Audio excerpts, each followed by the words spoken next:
क्या आत्मनिर्भर होना गुनाह है? महानगर पालिका ने ई रिक्शा दी विकलांगों को कि वो अपने पैरों पे खड़े हो पाए, लेकिन क्या यही ई रिक्शा बना उनका जी का जंजाल? हम तो पूछेंगे। नमस्कार, मैं दीपाली मिश्रा, आप देख रहे हैं हम तो पूछेंगे। एक ऐसी स्थिति निर्माण हुई है मीरा भाईंदर में, जहां ये दिव्यांग लोग काफी परेशान हैं। एक तो उनके पास रोजगार नहीं है, दूसरा जनता का सहयोग नहीं है। रोजगार तो महानगर पालिका ने दिया, लेकिन जनता ने क्या उन्हें सहयोग किया? नहीं किया।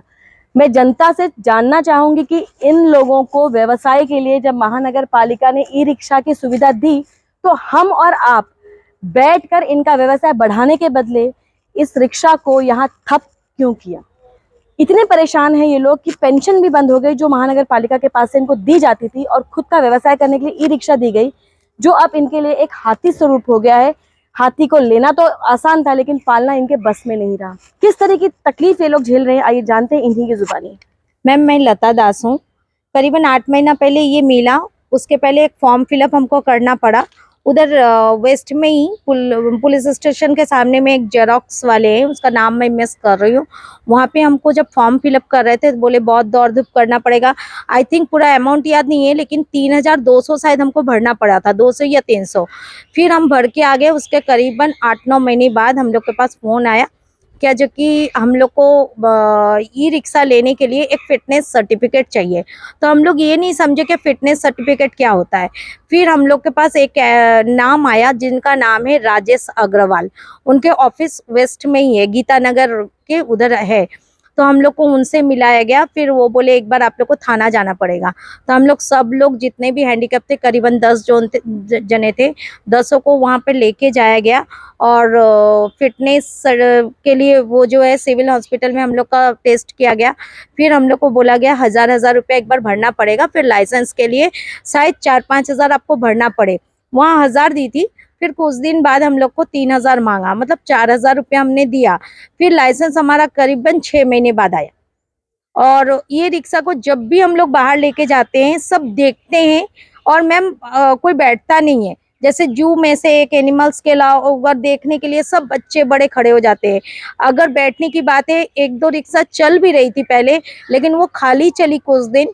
रेड कलर की रिक्शा थी। उसके बाद उसमें पैसेंजर कभी नहीं दिखा, तो हम लोग भी लेके निकलते थे। इसको हम लोग दूसरे को चलाने के लिए देने के लिए रिक्वेस्ट किए। सबने बोला जो कि ये रिक्शा हमको फोकट में भी नहीं चाहिए। फिर ये पार्किंग का हमें 700 रुपया भरना पड़ता है, जिस पार्किंग में खड़ी हूँ। बहुत तकलीफ है मैम, क्या बोलूँ। ये खाने का तो वांदा है, ऊपर से इसके पैसे देना पड़ता है। और नगर पालिका में मैंने भाई बहुत लोगों को भेजा, और बहुत लोग तो नगर पालिका में रिक्वेस्ट भी करने गए थे। उसमें एक प्रशांत सर करके, जिनको मिला है रिक्शा, उनको रेड कलर का रिक्शा है, वो भी गए। तो बोले नहीं, हमने दे दिया, हमारी जवाबदारी खत्म, अभी आपको देखना है आपको क्या करना है। तो वो लोग रिटर्न लेने के लिए तैयार ही नहीं है। लेकिन हम चाहते हैं क्या, जो कि ये चीज को हम रिटर्न करें। सबसे बड़ी सोचने वाली बात है क्या, जो कि ये 1,80,000 या 2 लाख की चीज है, इससे हमको बेनिफिट होता तो हम इसको रिटर्न क्यों करते? हम इसको रखते नहीं।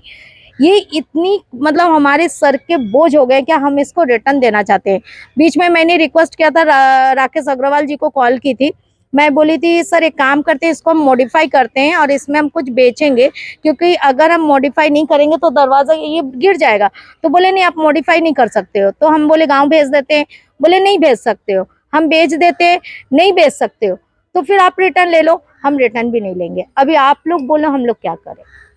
मैडम, आप काफी परेशान है, आपके पति भी काफी बीमार है और इस तरीके की समस्या हो रही है, तो आप क्या मांग करेंगे महानगर पालिका से? मैं महानगर पालिका से तो यही मांग करना चाहती हूँ पहले, कि हमारे रोजी रोटी कुछ भी नहीं चल रहा है। मेरे हस्बैंड को 3 बार पैरालिसिस हो गया है, और हमारे 2 छोटे छोटे बच्चे हैं। हमारे घर में कोई कमाने वाला नहीं। कहीं से राशन का व्यवस्था होता है कि ये लोग इंसान डोनेट वाले बांट रहे हैं, तो मैं वहाँ से ला के अपना घर चला रही। बट ये जो रिक्शा खड़ा, इसकी वजह से मेरा पेंशन बंद हो गया। मैं 2 बार 3 बार फॉर्म लेके गई, वहाँ मेरा फॉर्म कोई नहीं लिया कि तुम्हें रिक्शा दिया गया है और फॉर्म हम नहीं लेंगे। और इसकी वजह से अब तुमको क्या करना है क्या नहीं करना है, और तुम आगे लोगों से बात करो, क्या हम नहीं जानते इसके बारे में। मैं वो रिक्शा को 10 बार चार्ज की, 5 बार चार्ज की, 10 घंटा से 9 घंटा चार्ज होता है। लेकिन अगर उसको 1 बार 2 बार मीरा रोड किसी हेल्प को लेके जाओ, तो 2 बार 3 बार गई, वहीं पे बंद, कोई बैठता नहीं। हम ही लोग अपने ट्राई किए कि चलने वाली है कि खाली खड़ी रहने वाली, कुछ नहीं, सिर्फ साइड में खड़ा हुआ है। नीचे पार्किंग में, उसका भी 500 रुपये लग रहा है। इसी बीच हमारे बीच भावना तिवारी जी हैं, सोशलिस्ट एक्टिविस्ट हैं और इन दिव्यांग महिलाओं के साथ आज खड़ी हैं। मैं ये इतनी बड़ी समस्या है, क्या मांग करेंगे पालिका से और पालिका क्यों इतना घिनौना काम कर रही है? पालिका आज से थोड़ी घिनौना काम कर रही है। हम तो आए दिन से आज पालिका को कई सालों से देखते आ रहे हैं, परंतु मैं आज दिव्यांगों के लिए करीब 5 से 7 साल से काम कर रही हूँ और खुश होती हुई देखिए कि चलिए दिव्यांगों के लिए कुछ रोजगार के लिए इन्होंने कोई सुविधा की है कि ई रिक्शा की है, तो कम से कम उनका रोजगार कहीं तो शुरू हो। परंतु ये 4-5 दिन पहले मेरे पास कुछ दिव्यांग आए जिनको ई रिक्शा दी गई थी कुछ दिन पहले। हजारों लोगों ने फॉर्म भरा था, उसमें से 10 लोगों को सिलेक्ट इन्होंने करके दिया। अब जहां पर ये फॉर्म भरने जा रहे हैं वहां भी इनसे 3-4 हजार रुपए लिया जा रहा है। हमारे ऑफिस में तो कई लोग फॉर्म भरवाते हैं, हम किसी से पैसे नहीं ले रहे। एक दिव्यांग देख के वहां पर इनको यूज किया गया पैसों के लिए। आरटीओ में गए, बिचौलिए जो थे उन्होंने भी 3-4 हजार रुपए लिया। ठीक है, चलिए वो भी हुआ तो एक इन्वेस्टमेंट के तौर पे इन्होंने किया, परंतु ये चीजों का कुछ तो उनको लाभ होना चाहिए। जिस तरह से मीरा भाईंदर महानगर पालिका में हमेशा दिव्यांगों को लेकर एक भावुकता दिखाई जाती कि हमने ये किया वो किया। समाज कल्याण विभाग है, जहाँ पर जाओ तो दिव्यांगों के साथ एक तरीके से बात भी नहीं की जाती, और जहाँ पर ये दिया गया तो आज जब ये चीजें मेरे सामने दिख रही है तो मैं कहीं ना कहीं ये बोलूंगी कि इतना नीचे गिर गया व्यक्ति, इतना नीचे गिर गई महानगर पालिका कि दिव्यांगों के साथ इस तरह का छलावा रोजगार के नाम पे। उनके पूरा एक तो उनको भगवान ने वैसे ही आज इस तरह की स्थिति में खड़ा किया है, और आज ये जब रोजगार के नाम पर इस तरह का अड़ंगा उनके हाथ में दिया जाता है, जिस तरह से झुंझुना दिया गया है बस बजाते रहो, मतलब क्या है उनका, किस तरह से उनका रोजगार चलेगा, क्या होगा? स्टॉल के नाम पर बोलो तो धांधलीबाजी, आज ई रिक्शा के नाम पर इस तरह से इनके साथ किया गया। आज ये अपनी आवाज को कहाँ तक लाएंगे?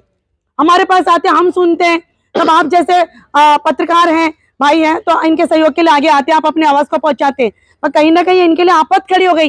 जहां पर 1 रुपया इनका रोजगार नहीं है, वहां पर 1 रुपया का खर्चा इनके सर पे खड़ा है। कहाँ से करेंगे? ये दिव्यांग बहन के आगे पीछे कोई नहीं है। ऐसे कई लोग हैं हमारे पास जिनके पास कुछ नहीं है।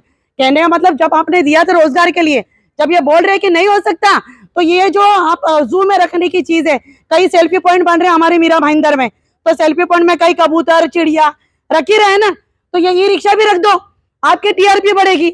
मैं उन सबको ये कहना चाहूंगी, सारे सेल्फी पॉइंट वालों को, कि ये छलावा ये दिव्यांग लोगों के साथ बहुत गलत हुआ है और ये नहीं होना चाहिए। इसके लिए हम विरोध करते हैं। जिस तरह से सम्मान से ई रिक्शा दी थी उस तरह से सम्मान से ले लीजिए और इनका पेंशन चालू करिए, और जितना खर्चा इनके ऊपर इन्होंने कराया है ई रिक्शा पे, ये इनका रिफंड होना चाहिए।